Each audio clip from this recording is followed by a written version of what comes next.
Bienvenidos a esta nueva sección del canal que se llama Edamame. ¿Por qué?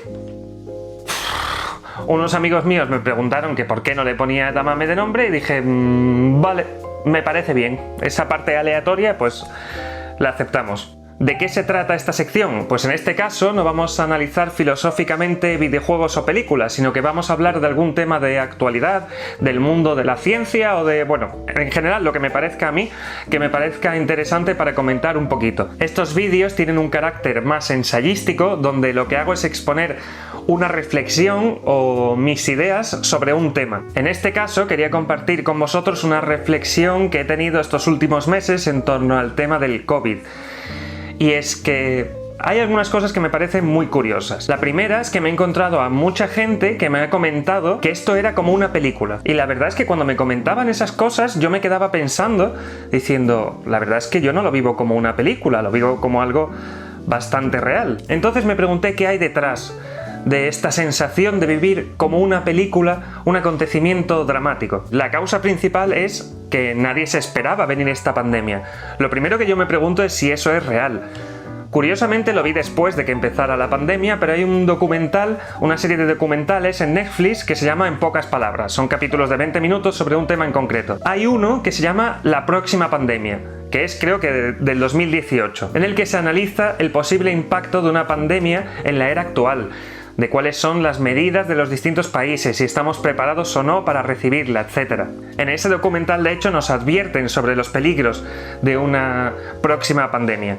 Bueno, supongo que a los que hicieron este documental no les habrá pillado muy por sorpresa esta situación del COVID, así que entiendo que si no les pilla por sorpresa no lo ven como si fuera una película. La relación de ideas que hay detrás de esa sensación de película es la relación entre lo esperado y lo inesperado. Un acontecimiento esperado no causa ningún tipo de sorpresa, no causa ningún tipo de alienación. Si yo quedo con una persona para comer a las 5 de la tarde y a las 5 de la tarde llega esa persona, no hay ningún problema. Sin embargo, dentro de lo inesperado hay grados, porque yo puedo no esperar que ahora mismo aparezca mi primo por la puerta, pero si mi primo aparece por la puerta, yo no diría que esto es como vivir una película. Sencillamente me extrañaría y le diría, hey tío, ¿qué haces aquí? Y ya está, ¿no? Entonces podemos hablar de que hay grados de sorpresa ante lo inesperado. De lo que se trata aquí es de la sorpresa. ¿Cómo podríamos definir la sorpresa? Como la distancia entre un evento y la creencia subjetiva de la posibilidad de ese evento. Es decir, la distancia entre que algo ocurra y que yo espere que algo ocurra, que yo lo crea posible. Mientras menos crea posible un evento, cuando ocurra más me va a sorprender. Yo no creo posible que ahora mismo entre mi primo, pero, hombre, dentro de las posibilidades de lo que puede ocurrir en el día, pues no es algo imposible. Si de repente aparece un alienígena en mi cuarto, lo consideraría mucho más imprevisible. Y si desaparece el sol de repente, pues ya completamente imprevisible, ¿no? En mi opinión, la reacción de que opines que algo parece una película quiere decir que no te esperabas para nada ese evento. Es decir, que es el grado máximo de la sorpresa, en el que lo consideras irreal. Estas ideas me llevaron a pensar qué es lo que creemos posible y lo que no. ¿Y por qué? Porque al fin y al cabo, como he dicho al principio en este documental de Netflix, vamos, hay muchos otros en YouTube, ya se hablaba de una posible pandemia, pero la gente de la calle no esperaba tener que estar encerrado unos meses o que se diera esta situación. Pensando en ello, me parece que hay detrás algunas ideas que sustentan la creencia de que vivimos en un mundo seguro, en un lugar seguro. La primera es la idea de que vivimos en el mejor de los mundos posibles. Esta es una idea bastante antigua y que está arraigada en el pensamiento cristiano. No se trata de que el mejor de los mundos posibles sea bueno, es cierto. Sin embargo, la idea de que vivimos en el mejor de los mundos posibles nos induce a la creencia de que no hay un mundo posible mejor. Y en realidad ello nos lleva a la inacción y a la desidia.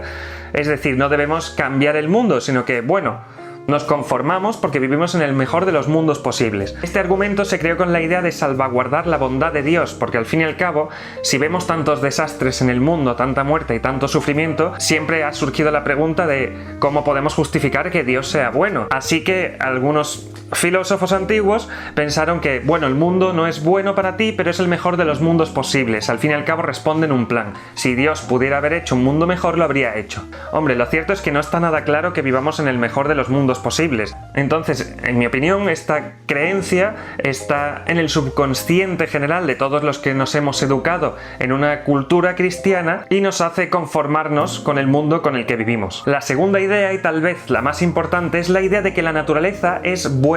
Ya desde el mundo griego, la idea de naturaleza, de la physis, tiene una importancia capital. Para ellos, sin embargo, la naturaleza no era necesariamente buena, sino que era trágica. En general era algo que no se podía superar, que tenía unas leyes a las cuales los hombres estaban completamente sometidos. Los cristianos, sin embargo, aparentemente le dieron la vuelta a la idea de naturaleza y la convirtieron en algo que está al servicio del hombre. Al fin y al cabo, el hombre es el dueño de la tierra y puede hacer con ella lo que quiera, labrarla, modificarla, etc. Pero son los autores románticos los que terminan de configurar este concepto que tenemos ahora de naturaleza como algo positivo al encumbrarla como algo divino, como el hogar, con esa añoranza de un mundo olvidado con el que una vez estuvimos conectados y que es prácticamente la idea de paraíso convertida en naturaleza en esta tierra, ¿no? Además es bastante curioso el efecto de las ciudades y en qué han convertido la naturaleza, porque al final la naturaleza se reduce a parques,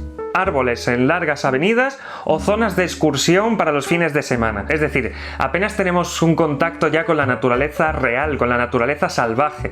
Por lo tanto, al domesticarla, creemos que la naturaleza es buena. Pero la naturaleza no es solo ese lago idílico en el que nos hacemos una foto. La naturaleza es también un tigre, una pantera, o es un virus en este caso. Un virus es producto de la naturaleza. Así que cuando decimos que la naturaleza es buena, en realidad lo que estamos haciendo es coger una idealización de un fenómeno, de una experiencia que tenemos en la naturaleza y convertirla en objeto. Eso es la naturaleza. Pero no, la naturaleza no es esa experiencia. En realidad la naturaleza no es buena ni mala, ni es ese hogar al que tenemos que llegar para sentirnos maravillosamente bien, ni es un depredador absoluto. Sencillamente a la naturaleza no le importas, es algo absolutamente neutro. Lo natural no es que todo salga bien, lo natural es que pueda pasar cualquier cosa. Dice Krishnamurti que lo natural no es morir de viejo, lo natural en realidad es morir en cualquier momento, que esto es también una idea bastante curiosa. Solemos creernos que lo natural es morir de viejo, que es como tiene que ocurrir.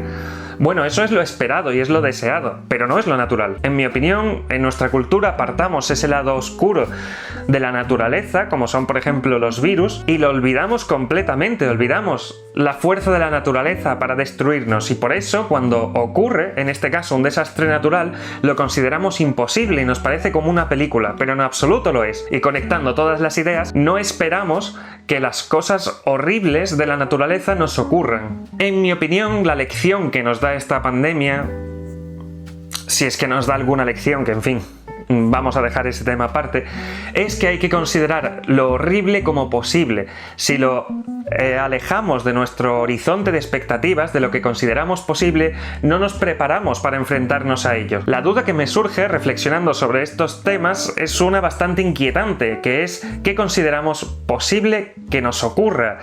¿Creemos posible la extinción de la raza humana? ¿Creemos posible una crisis de recursos, una falta de agua para el mundo occidental?